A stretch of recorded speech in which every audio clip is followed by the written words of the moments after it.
Bien, hermanos, les invito a que abran sus Biblias al Salmo 134, por favor.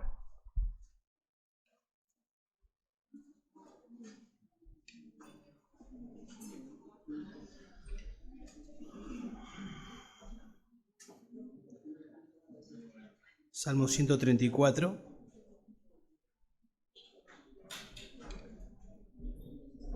Vamos a leer, dice así la palabra de Dios. Cántico de ascenso gradual. He aquí bendecida al Señor todos los siervos del Señor, los que servís por la noche en la casa del Señor. Alzad vuestras manos al santuario y bendecida al Señor. Desde Sión te bendiga el Señor, que hizo los cielos y la tierra. Pequeño salmo. Está ahí, es el último de una serie de salmos que se conocen como salmo de ascenso. Del Salmo 120 al 134, 15 salmos que cantaban los peregrinos cuando ascendían a Jerusalén para por lo menos 3 fiestas anuales que tenían, que Dios había instituido. Y en ese contexto ellos iban, y estos salmos se llaman, así como dice antes del versículo 1, observaron, cántico de ascenso gradual, justamente porque todos esos salmos se cantaban. Imagínense toda la gente, todos los judíos juntándose, y tal vez en el camino se unían, y mientras avanzaban y al llegar al lugar eran estos los salmos que se cantaban. Como les dije, tenía que ver con 3 fiestas anuales, no sabemos exactamente qué fiesta era, pero por lo menos 3 fiestas, y esas fiestas tenían que ver con Dios, tenían que ver con la persona de Dios y con lo que Dios había hecho a favor de ellos. Tenía que ver con la fiesta de los panes sin levadura, que les recordaba y conmemoraba la salida de Egipto, el éxodo, como Dios los tenían que preparar rápido y salir, y Dios los había sacado. O sea que esa fiesta los llevaba a recordar lo que Dios con su poder había hecho al sacarlos de Egipto. También estaba la fiesta de la siega, y bueno, tenía que ver con gratitud, porque Dios, el Dios soberano, proveía para la siega de ellos. Y también la fiesta de la cosecha, que tenía que ver con una acción de gracias por la cosecha final de Dios. Dios, el Dios soberano, les proveía. No solo el Dios poderoso los sacó de Egipto, sino que también el Dios soberano proveía para ellos, para el sustento, para lo que ellos necesitaban. Entonces, ellos iban enfocados en Dios, o por lo menos esa debería ser la actitud, de ir enfocados en Dios, en la persona de Dios y en la palabra de Dios.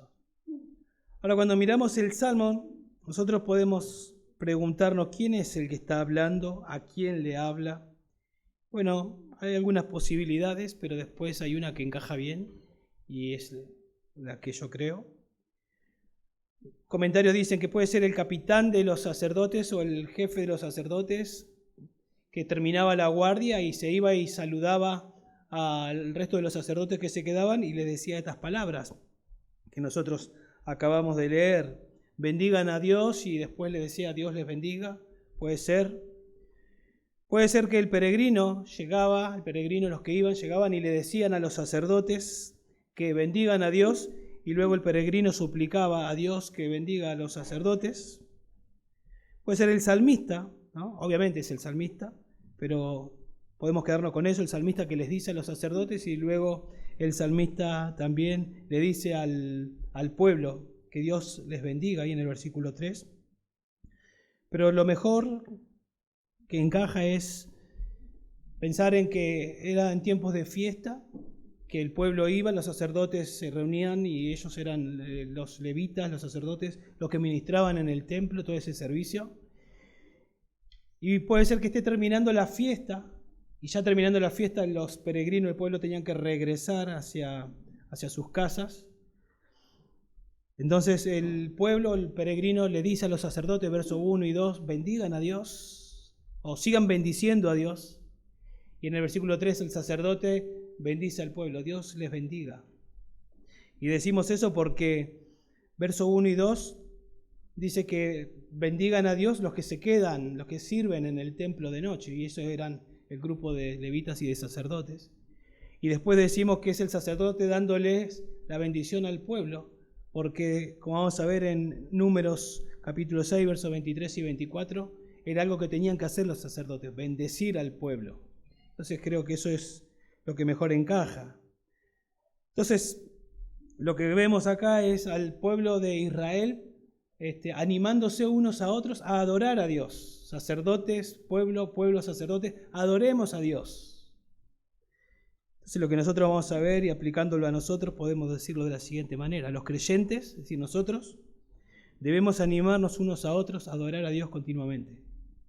Eso es algo que tenemos que hacer. Debemos animarnos mutuamente nosotros, acá entre nosotros, a adorar a Dios continuamente y profundamente.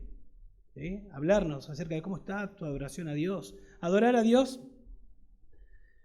un teólogo lo define como la actividad de glorificar a Dios con nuestras voces y nuestro corazón.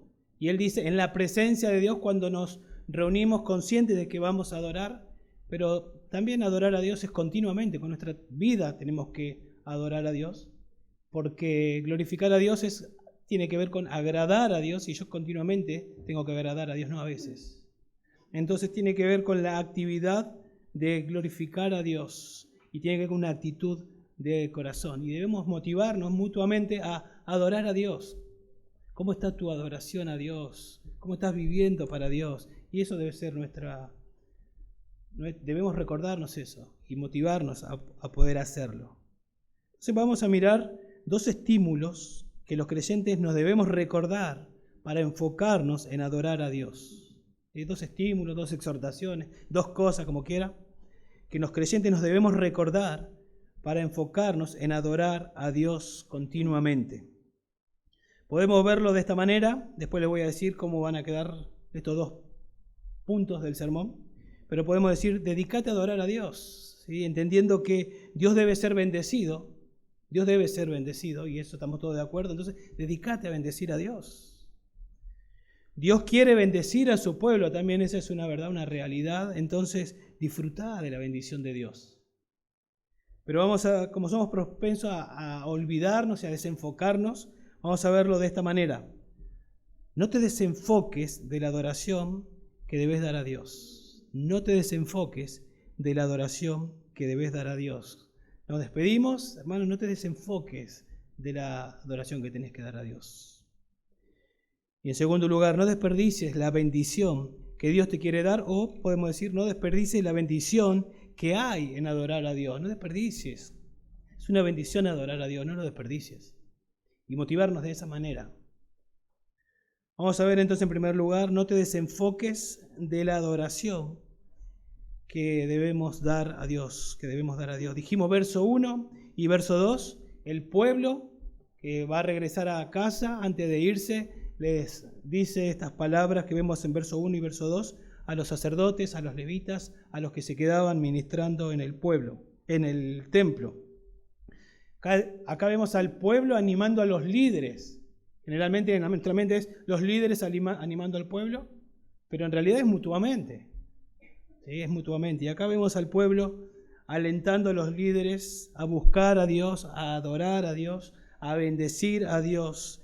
Y tiene sentido, porque si nosotros miramos la historia de Israel, cuando fue un caos la vida espiritual de Israel y después sufrieron consecuencias por ese caos espiritual, generalmente vemos en libros proféticos que los primeros que se desenfocaron fueron los líderes, fueron los sacerdotes, que eran los que tenían que ministrar y ser guías. Comenzaron a desviarse, a desenfocarse, y luego como un efecto dominó, ¿no? El pueblo terminó siendo lo que eran los líderes. Generalmente pasa así. La iglesia, hablando, termina siendo lo que son los líderes. Algunos se van, pero los que se quedan terminan siendo, y la iglesia termina siendo como los líderes guían a la iglesia. Por eso es importante que sea bíblico siempre la lideranza, para que termine la iglesia siendo una iglesia bíblica, no perfecta, porque no existe, pero sí bíblica. Bueno, si bien los líderes obviamente no son mejores que el pueblo, los sacerdotes no eran mejores, pero eran los que Dios había escogido para liderar y guiar, y ahí estaban, y tenían que cumplir su rol, y tenían que ser ejemplo, ¿sí? Tenían que ser ejemplo. Tal vez el pueblo sabía, ustedes tienen que ser ejemplo para que nuestros hijos vean cómo ustedes guían, adoran a Dios, y poder tener el ejemplo ahí para verlo e imitarlos. Tal vez estaba eso en la mente de ellos. Pero bueno, Pablo decía, ¿no? Un líder, sed imitadores de mí, como yo soy de Cristo. Pablo le decía a Timoteo, nadie tenga en poco tu juventud, sino sé ejemplo.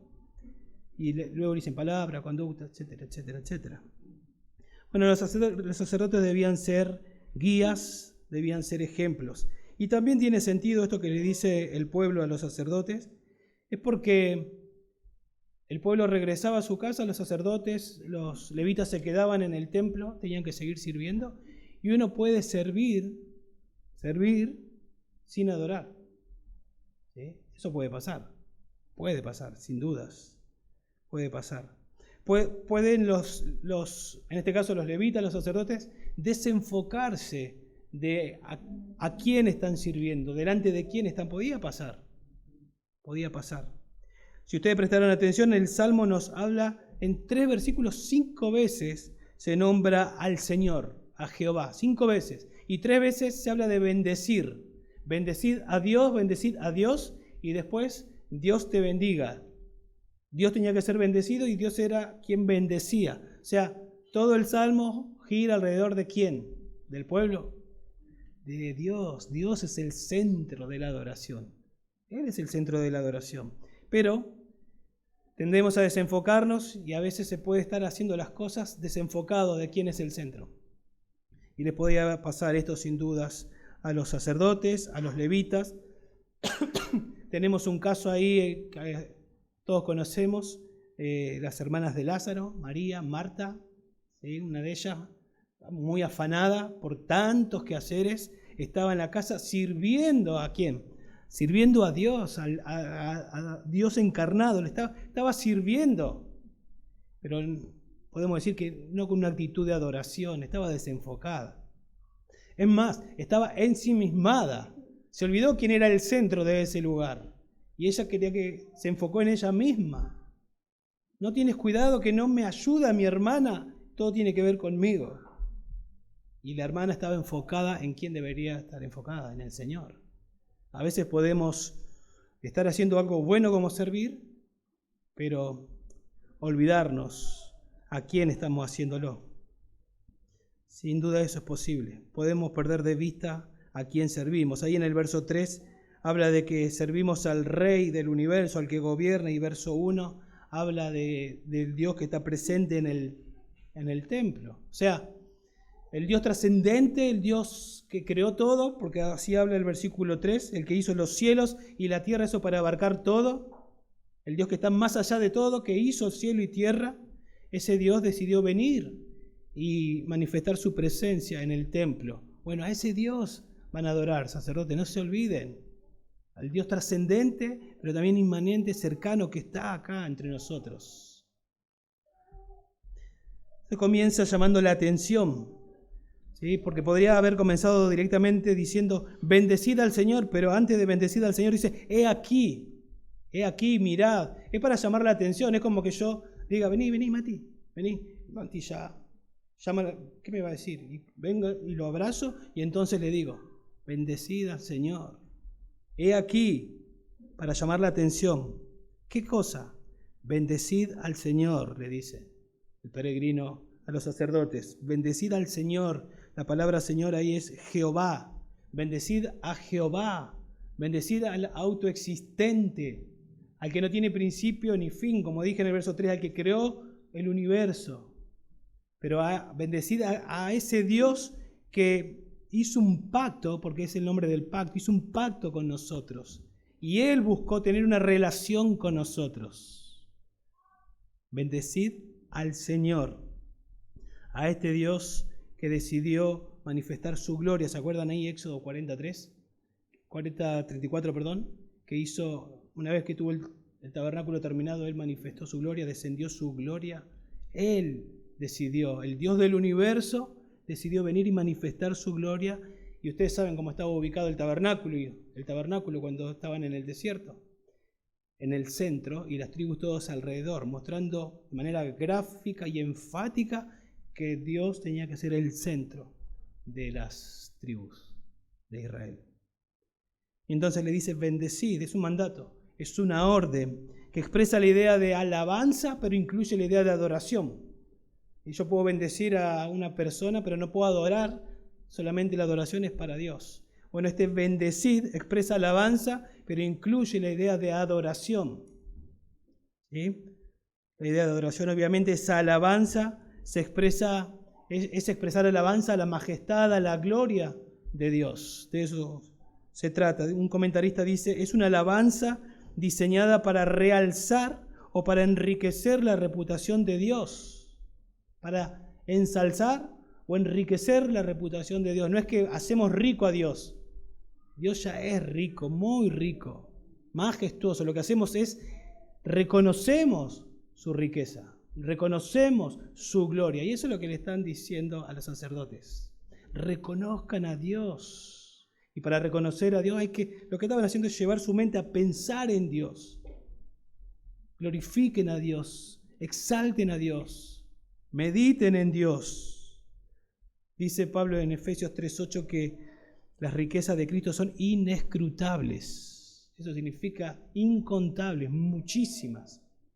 Todo lo que Dios es, todo lo que Dios hace, ellos tenían para pensar muchísimo en lo que Dios es. Dios había revelado mucho y le había dado la ley para que lo conozcan, que Dios es lo que había hecho por ellos. Ellos podían pensar muchísimo y entonces exaltar a Dios, a ese Dios omnipotente que lo sacó de Egipto, ese Dios proveedor que le das para las cosechas, ese Dios soberano que siempre está con ellos cuidándolo. O sea, no están sirviendo a un Dios inoperante, no están sirviendo a un Dios incapaz, no están sirviendo a un Dios limitado. O sea, piensen a quién están sirviendo. Están tratando de llevar sus mentes a ellos. ¿Sí? Eso es lo que intenta hacer el pueblo para con los sacerdotes, es algo que tenemos que hacer nosotros, unos para con otros. Pero también lo tenemos que hacer nosotros, a nosotros mismos. Por ejemplo, algo similar dice en el Salmo 103, verso 21, dice así, bendecid al Señor vosotros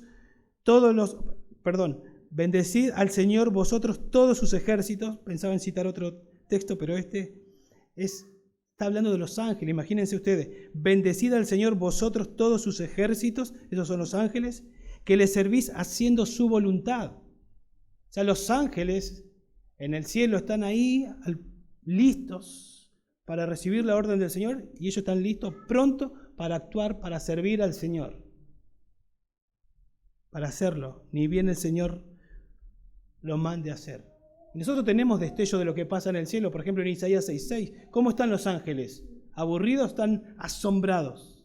Santo, santo, santo. Están asombradísimos. Ahí en Job capítulo 38, cuando Dios está hablando con Job, también nos hace ver de que los ángeles, que son criaturas, fueron creados, no en el último día obviamente, entonces vieron parte de la creación de Dios y dicen que Dios creaba. ¿Dónde estabas tú? Dice Dios, cuando yo creaba y los ángeles cantaban de gozo y de alabanza. Imagínate, los ángeles como asombrados de lo que Dios está haciendo. Y entonces después, porque ellos no son omniscientes, ellos no saben todo, iban sabiendo progresivamente lo que Dios iba haciendo. Y después ese Dios que creó todo, ve como el hombre le da la espalda, Adán y Eva le dan la espalda. Y después este Dios decide buscar a un hombre llamado Abraham y a partir de ese hombre pagano, Dios lo escoge y dice voy a hacer una nación y hace esta nación. Y esta nación, ustedes saben todo lo que pasó, cómo lo sacó con mano poderosa y después Dios le dio instrucciones para hacer el tabernáculo y Dios, ese Dios que creó todo, decide morar entre ellos. Los ángeles deben estar, wow. Pero esa misma revelación ahora la tienen los sacerdotes. Piensen en eso. Piensen en quién están sirviendo, a quién están sirviendo. Está diciendo. Bueno, en el cielo se sirve con gozo, el Señor es el centro, en el cielo hay adoración, pero así también debía ser en Israel, en el pueblo de Israel, y así debe ser en la iglesia. El centro debe ser Dios. El centro debe ser Dios. Sí, debe ser Dios. Pensar en la persona de Dios, pensar en la obra de Dios debe ser lo que nos moviliza a nosotros. Venimos a adorar a Dios porque también nos gusta el compañerismo que tenemos, Pero no se tiene que terminar ahí. ¿Por qué tengo compañerismo? ¿Por qué yo conozco a Ramón, a Fanny? Jamás en mi vida lo hubiese conocido si no hubiese sido ¿por quién? Por Cristo. Gracias a Dios por el compañerismo que tenemos, porque lo hace posible Cristo. Entonces continuamente el Señor en el centro de todo. Continuamente Él en el centro. Pablo decía, el amor de Cristo por mí, o sea, el amor, lo que Cristo hizo en la cruz por mí, eso me constriñe, dice Pablo. Eso me moviliza. Pensar en lo que Él hizo por mí es el combustible que yo necesito. Pablo, nosotros lo miramos y decimos, qué siervo de Dios, decimos, ¿no? Siempre listo para servir. ¿Qué lo movilizaba? Pensaba en Dios, pensaba en lo que Dios había hecho por él. Entonces no se trata del hombre, obviamente, se trata de Dios. Se trata de Dios. Nos motivamos continuamente, como estamos diciendo, a adorar a Dios, y eso implica continuamente el centro de la iglesia es Dios. El centro de tu vida tiene que ser Dios. El centro de tu familia tiene que ser Dios. ¿Sí? Nos ayudamos a dirigir nuestro enfoque a Dios. Eso es lo que tenemos que hacer. Los ángeles, recién hablábamos de los ángeles, no tienen problema de desenfocarse. Pero nosotros lamentablemente sí, porque luchamos con nuestra naturaleza caída. Y nos desenfocamos muy a menudo. Recién hablábamos de Marta. Se desenfocó, lamentablemente. Y así nos pasa. Y tal vez viniste así, desenfocado. Y en este momento es decirte, enfócate en Dios. Enfócate en Dios. La Biblia dice en Apocalipsis que Él está caminando entre nosotros, el Señor Jesús. Él está ahí. Entonces nos ayudamos a dirigir nuestro enfoque a Dios. Si yo subo al púlpito y empiezo a hablar de mí y de mis logros y de lo que yo hice, y por ahí comento algo de la Biblia y después de mí y de mí y de mí, ¿qué tienen que hacer cuando yo baje? Si no aguantan más, por ahí antes de que baje, pero si me tienen que decir, pastor, muy, muy bueno, me alegra sus logros, pero por favor, háblenos de Dios. Háblenos de Dios, porque no vinimos a verlo a usted como el centro. Venimos a adorar a Dios. Si Mati se pone acá a hablar de él, y de él, y de él, y de él, o el grupo de alabanza empieza a hacer cositas raras, y luces que nos enfoquen, y qué sé yo, y que le vamos a decir, no nos interesa demasiado verlos a usted. Gracias por su servicio, pero queremos cantar canciones cristocéntricas. Si las canciones que cantamos se enfocan en el hombre, no está bien. Tiene que ser Dios el centro de todo lo que hacemos.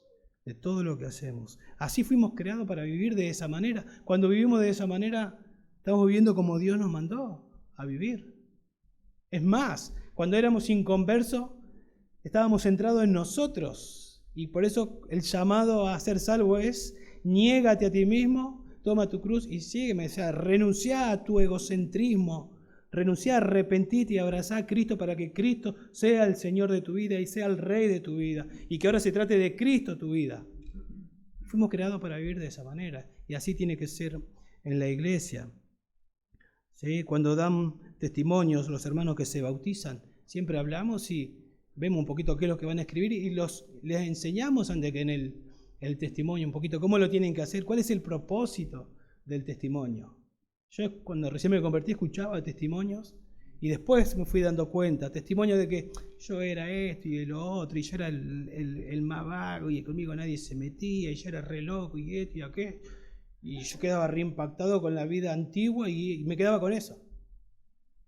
Hasta que una vez un hermano, y a mí me gustaba mucho el tema de fútbol, las hinchadas, y hablándome de hinchadas, me hablaba, era participante de una de las hinchadas y me estaba hablando y yo estaba con los ojos así, mirándolo, recién convertido yo, y él terminó diciendo, pero Dios me libró de toda esta basura. Y lo que él dijo es, eso es basura, y exaltó a Dios y la nueva vida en Cristo. Y de eso se trata, dar testimonio. Cuento mi miseria, pero con el propósito de decir, cuando el pecado abundó, sobreabundó su gracia, porque quiero exaltarlo a Él. Eso es adoración.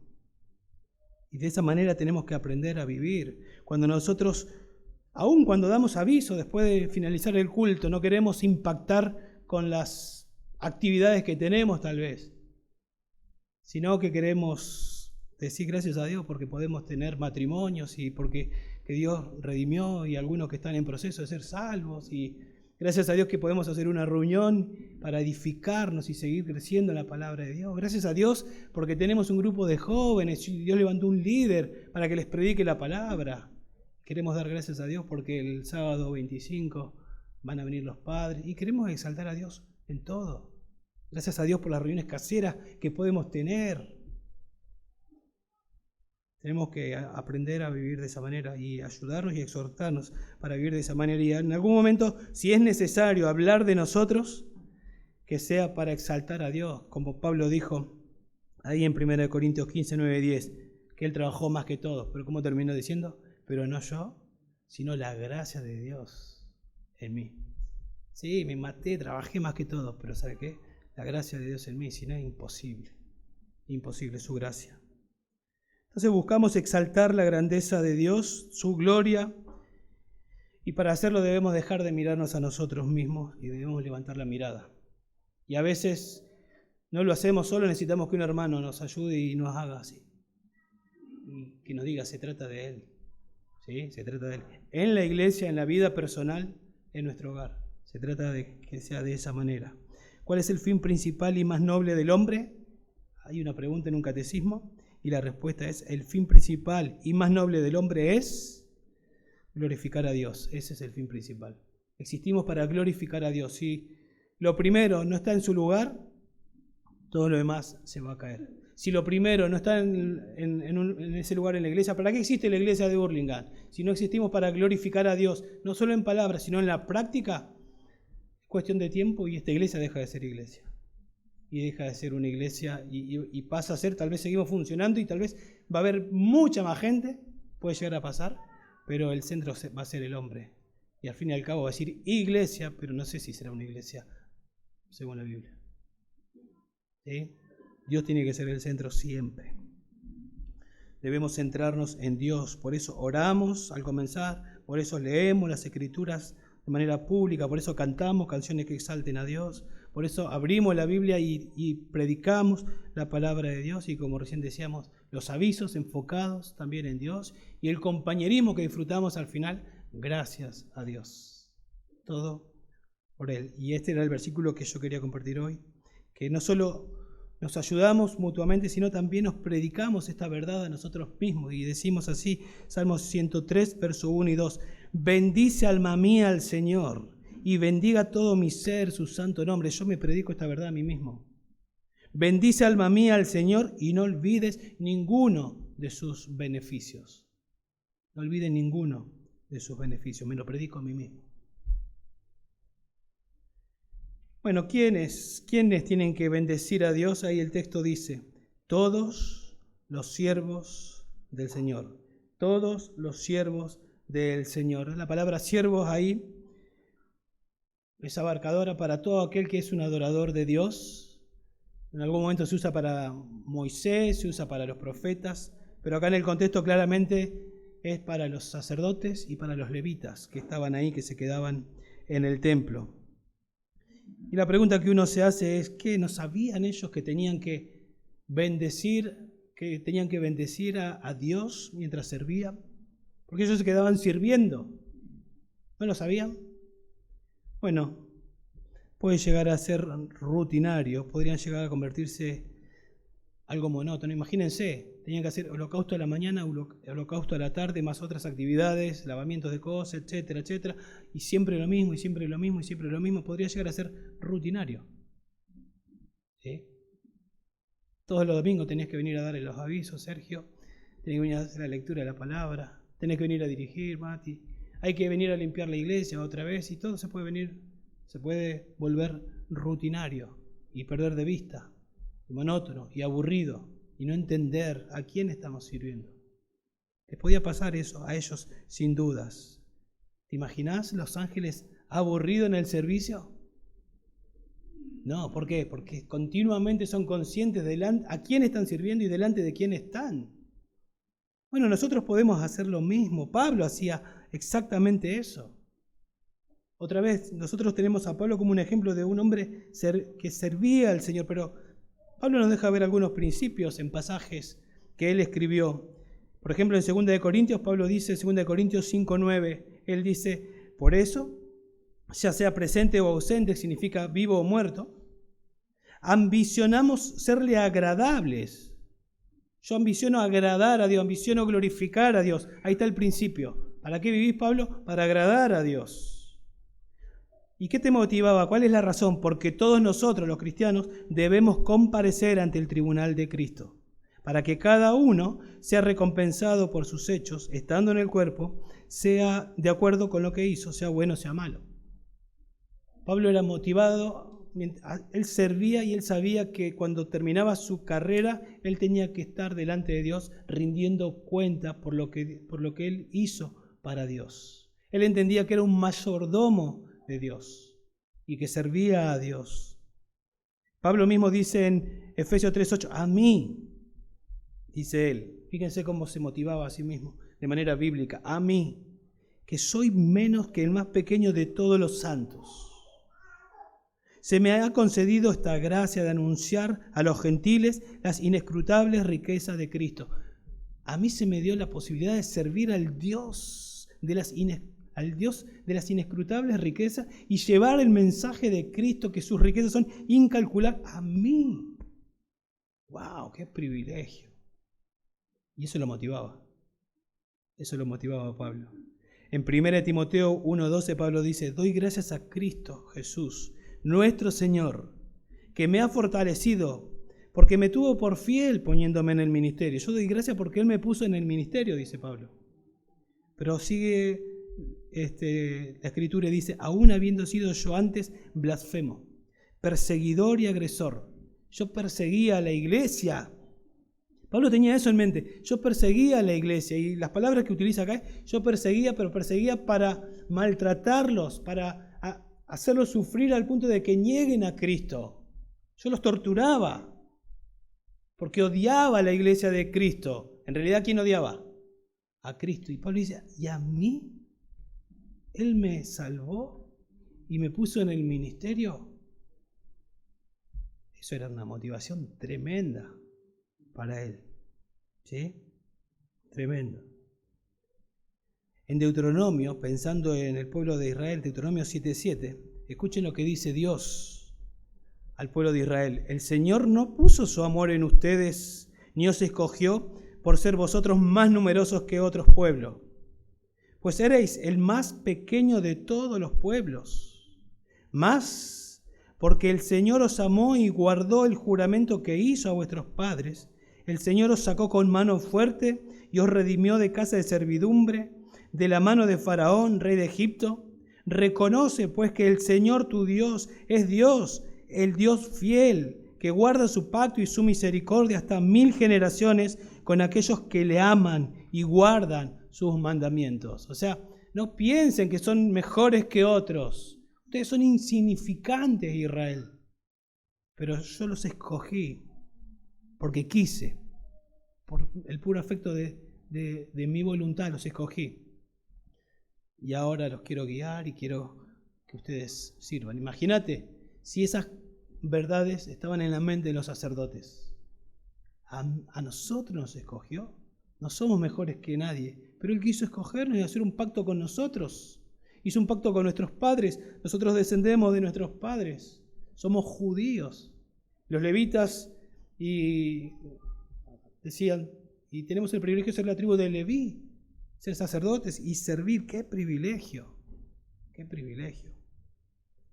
Bueno, pensando en nosotros, hermanos, todos nosotros estamos en el ministerio. Todos nosotros. Fíjense con un solo versículo lo que dice Pablo en Efesios 4:12. Pablo dice que Dios levantó pastores y maestros, ¿sí? Pastores y maestros, a fin de capacitar a los santos. ¿Quiénes son los santos? La iglesia. Para la obra del ministerio. ¿Para que sirva quién? ¿El pastor y los maestros nada más? Para que sirvan los santos. Dios levanta, ese es el plan de Dios. Dios levanta pastores, maestros, que enseñen a los santos para que los santos sean equipados y los santos sirvan. ¿A quién? ¿Al pastor? No, al Dios del universo. que dio su vida para hacer posible la iglesia. Bueno, en la escuela bíblica veíamos la semana pasada 1 de Pedro 4:10, que hablaba de que Dios nos dio dones, cada uno según el don que ha recibido, ministrelo a los demás. O sea que nos da dones para que sirvamos. Por lo tanto, cuando Dios nos salva ¿para qué? Si nos da dones, y los dones son para servir. Dios nos salva para que sirvamos ¿a quién? A Él, en el contexto de la iglesia, en la cual Él debe ser el centro. Así debía ser en Israel. ¿Sí? La iglesia no es Israel, pero así también debe ser en la iglesia. Él debe ser el centro, hermanos. Sin dudas. Debemos estar apasionados con Dios y para Dios. Y para que eso ocurra, necesitamos contemplar su gloria. Si no, no vamos a estar apasionados con Él. Necesitamos contemplar su gloria. Isaías contempló la gloria de Dios y enseguida dijo, heme aquí, envíame a mí. Bueno, nosotros no vamos a tener visiones. No vamos a tener visiones. Por lo menos no creemos nosotros que Dios se revela por visiones, porque ya tenemos, lo hizo en su momento, cuando la Biblia estaba siendo escrita. Hoy tenemos la Biblia escrita, no necesitamos ninguna revelación nueva. Todo lo que necesitamos para la vida y la piedad ya fue revelado. Lo que necesitamos es ir a las Escrituras. Y ahí el Señor se revela. Todo lo que queremos, todo lo que necesitamos. Y a medida que miramos a cara descubierta como en un espejo, dice 2 Corintios 3:18, somos transformados de gloria en gloria. Vamos viendo las perfecciones de Dios, vamos conociendo más a Dios. Eso es ver su gloria. Previamente oramos, le decimos a Dios que nos ayude, vemos su gloria y en la medida que vamos obedeciendo lo que aprendemos, vamos siendo transformados a la imagen de Jesús. Y eso es lo que tenemos que hacer, ¿sí? Y ahí sigue hablando el versículo 1, he aquí, bendecid al Señor todos los siervos del Señor, y luego dice los que servís de noche en la casa del Señor, los que están de pie, ¿sí? Creo que Reina Valera dice los que están.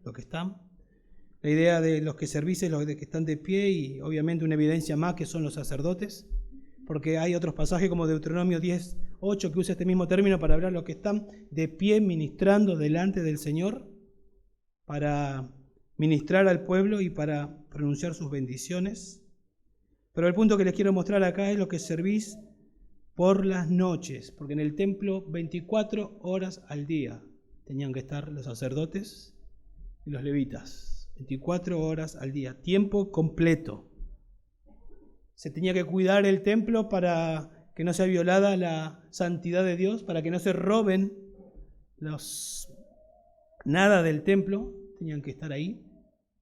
Y un autor dice algo interesante, aún este deber prosaico, dice, esto que puede llegar a ser algo no tan emocionante, tal vez, imagínense vasos y instrumentos, y puede tornarse aún eso, es servicio a Dios, dice. Y ellos tenían que entender que eso implicaba servir a Dios también. ¿Sí? Y dice allí en las noches, todas las noches, continuamente, día tras día, tras día, tras día. Eso podría volverse, como le dije, rutinario. Pero tenían que enfocarse en Dios, en adorar a Dios a tiempo completo. En público, cuando todo el pueblo estaba, adorar a Dios. Y cuando el público se iba y quedaban en privado, tenían que seguir adorando a Dios. De día y de noche. 24 horas en la presencia de Dios, continuamente. Y en el Nuevo Testamento también se nos ayuda a pensar de esa manera. Pablo le dijo a Timoteo, por ejemplo, después de decirle que toda la Escritura es inspirada por Dios y que Dios usa su Escritura, que la Escritura Dios la usa para salvar, para santificar, y toda la Escritura es inspirada por Dios, pasaje que todos conocemos. Después en el capítulo siguiente, 4:1, dice, te encarezco, debido a que toda la Escritura es inspirada por Dios, todo lo que Dios quiere lo dio en su palabra. Acá está todo lo que tenemos, acá, todo lo que Dios nos quiso dar está acá. Entonces Pablo le dice, te encarezco a Timoteo delante de Dios. O sea, enseguida Timoteo dice, wow. Timoteo podría haber estado pensando, Los hermanos, allá se sienta Juan Carlos, por allá se sienta Gustavo, y Pablo dice, no, te encarezco delante de Dios y del Señor Jesucristo, que juzgará a los vivos y a los muertos, que prediques. ¿A quién predica? Al pueblo de Dios. ¿Pero delante de quién y a quién está sirviendo? A Dios. Por eso le dice, procura con diligencia presentarte a Dios aprobado, etcétera, etcétera. O sea, Pablo le está diciendo, delante de Dios lo haces. Ahora usted dice, bueno, está bien, pero yo no soy un líder y nunca voy a estar predicando. Pero hay un pasaje en la Biblia que todos conocemos que dice, si coméis o bebéis o hacéis otra cosa, ahí encaja cualquier actividad que usted haga. Si coméis o bebéis o hacéis otra cosa, hacedlo todo para la gloria de Dios, todo para agradar a Dios, todo delante de Dios. Porque fuimos llamados a ser santos porque Él es santo en toda nuestra manera de vivir. Siempre estamos viviendo delante de Dios. Continuamente. Colosenses 3:17. Todo lo que hacéis de palabra o de hecho, hacedlo todo en el nombre del Señor Jesús. Colosenses 3:23. Todo lo que hagáis, hacedlo de corazón como para el Señor y no para los hombres. Siempre lo estás haciendo para el Señor y eso debe estar en nuestra mente. Pero tendemos a desenfocarnos. Por eso dijimos que nos motivamos unos a otros y nos animamos unos a otros. No te desenfoques de dar la adoración a quien realmente se la merece. Predicando o trabajando en una fábrica, estamos siempre delante de Dios. La adoración es a Dios de parte de los siervos y debe ser continua, día y noche, continuamente, en público y en privado, ¿sí? Continuamente. Fíjense cómo termina diciendo ahí, lo que servís en la noche en la casa del Señor. Eso es el templo. Tabernáculo, templo, si ya estaba el templo terminado, en el templo. Ellos vivían en ese lugar. Ellos se quedaban ahí, el pueblo se iba y ellos se quedaban. En público, en privado. Nosotros no vivimos en este lugar. Nosotros nos volvemos a casa. Pero no se trata tampoco del lugar, se trata delante de quién. Pero tal vez una aplicación que podemos sacar es, ellos donde estaban, donde vivían, tenían que adorar a Dios. Nosotros donde vivimos tenemos que adorar a Dios también. Nuestra casa debemos aplicar esto en nuestra casa y decir acá en esta casa, el centro, ¿sabe qué? No soy yo. El centro es Dios. Y tengo que intentar ayudar a mi familia a mostrarle eso. Sí liderar y asumir los roles que Dios me dio, pero mostrarle que el centro es Él y que lo hacemos como lo hacemos porque Él nos está diciendo que lo hagamos de esa manera. El centro no son nuestros hijos, estamos contentos con los hijos que Dios nos dio, pero el centro es Dios en nuestro hogar. Es un modo de aplicación, pero también debe ser sin dudas así en la iglesia.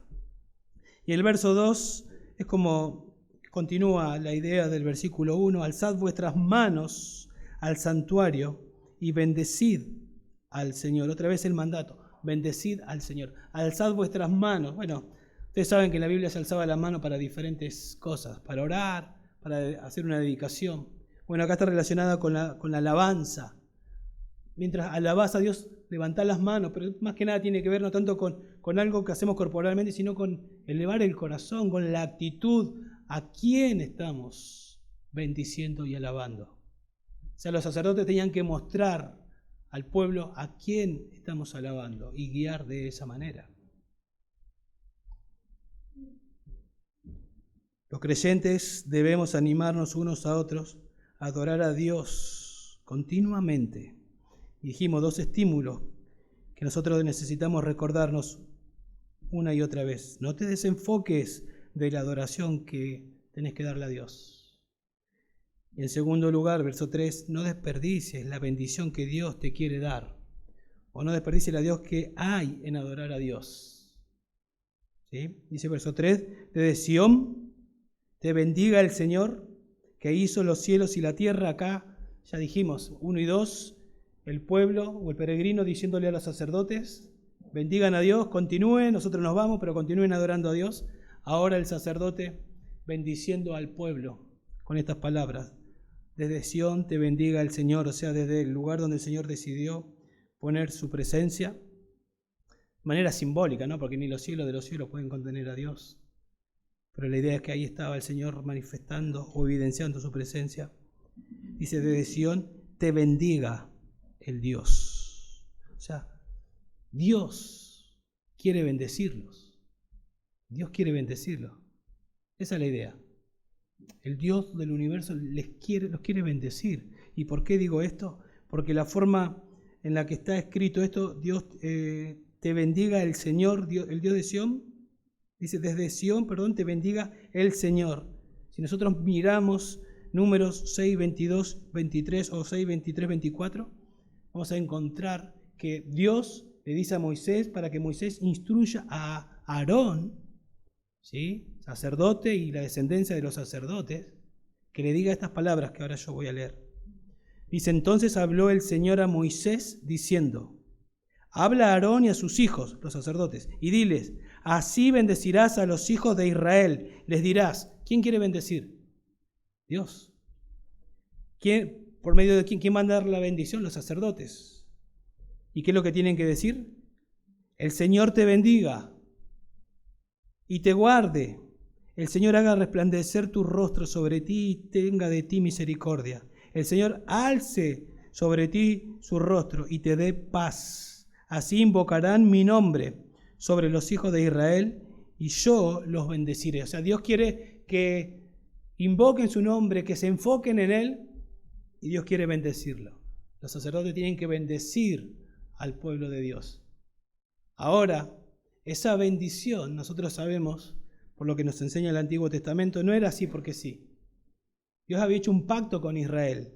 Y en Deuteronomio 28, verso 1 dice, sucederá que si obedeces diligentemente al Señor tu Dios, hay una condición, si obedeces diligentemente al Señor tu Dios. Ellos tenían, cuando se escribió Deuteronomio, tenían el Pentateuco que Dios había revelado, los 5 primeros libros de la Biblia. Si obedeces la ley que Dios, con la cual Dios se reveló, cuidando de cumplir todos sus mandamientos que yo te mando hoy.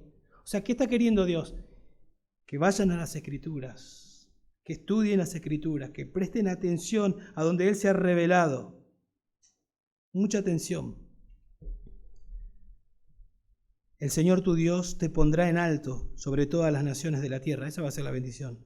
Y todas estas bendiciones vendrán sobre ti y te alcanzarán si obedeces al Señor tu Dios. Y después sigue una lista de bendiciones.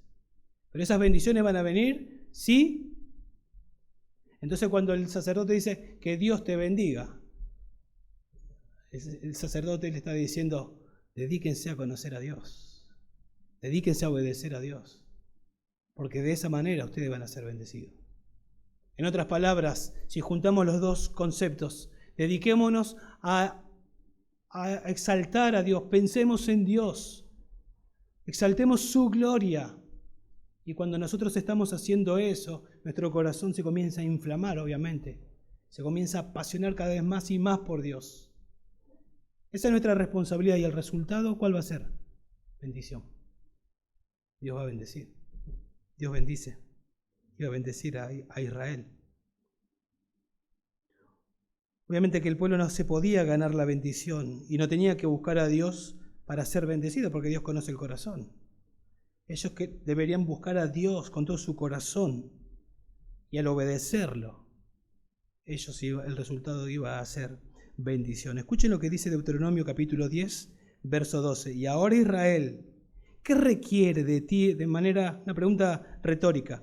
¿Qué requiere de ti el Señor tu Dios? Sino que le temas al Señor tu Dios. Eso es lo que requiere. Que seas consciente de quién está delante de quién vivís. Que le temas al Señor tu Dios. Que andes en todos sus caminos. Eso quiere. ¿Dónde están revelados sus caminos? En la Biblia. Que le ames. Que le sirvas al Señor tu Dios. ¿De qué manera? Con todo tu corazón. Que Él sea el centro de tu vida. Con toda tu alma. Y que guarde los mandamientos del Señor y sus estatutos que yo te ordeno hoy. ¿Para qué? Para tu bien. Para tu bien. Lo mejor que te puede pasar es que te dediques a estudiar la Biblia, a conocer a Dios, a obedecer a Dios. Y el resultado para Israel era bendición. ¿Sí? Era bendición para ellos. Piensen por un momento en cuanto en la bendición que es ver la gloria de Dios. Pensemos en esos discípulos camino de Emaús. Y de repente el Señor se les puso al lado y los reenfocó, ¿se acuerdan? Les comenzó a compartir las Escrituras y los reenfocó, como que le levantó la mirada espiritual. ¿Y qué pasó en sus corazones? ¿No ardía nuestro corazón? ¡Qué bendición! La bendición de conocer a Dios, cuando comenzamos a exaltar a Dios, es una bendición. La primera parte, qué bendición es la bendición de elogiar, de exaltar a Dios. Y cuando hacemos eso, resulta siendo una bendición para nosotros. Bendecimos a Dios y somos bendecidos porque es una bendición conocer más y más y más a Dios.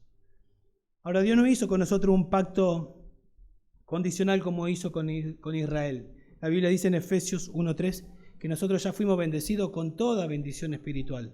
Con toda bendición espiritual, nosotros ya fuimos bendecidos. ¿Sí? Con toda bendición espiritual. Es más, a veces somos infieles y Dios permanece fiel. Si somos genuinamente salvos, ya estamos unidos a Cristo. ¿Sí? Estamos unidos posicionalmente, estamos unidos a Cristo. Fuimos injertados, los pámpanos en la vid. Estamos unidos, eso no cambia. Y podemos disfrutar y tenemos muchas bendiciones porque estamos en Cristo. Por eso dice Pablo que fuimos bendecidos con toda bendición espiritual. ¿Por qué? Porque cuando Dios nos arrepentimos de nuestros pecados y creemos en Cristo para salvación, Él nos saca del mundo y nos coloca en Cristo. Y por estar en Cristo, ahora tenemos todas las bendiciones espirituales. Ya fuimos bendecidos con toda bendición espiritual, unidos a Cristo. Y una de esas bendiciones es que a partir de ese momento podemos tener comunión con Dios. Podemos tener comunión con el Señor cada vez, conocerlo más, crecer más, nuestro Dios.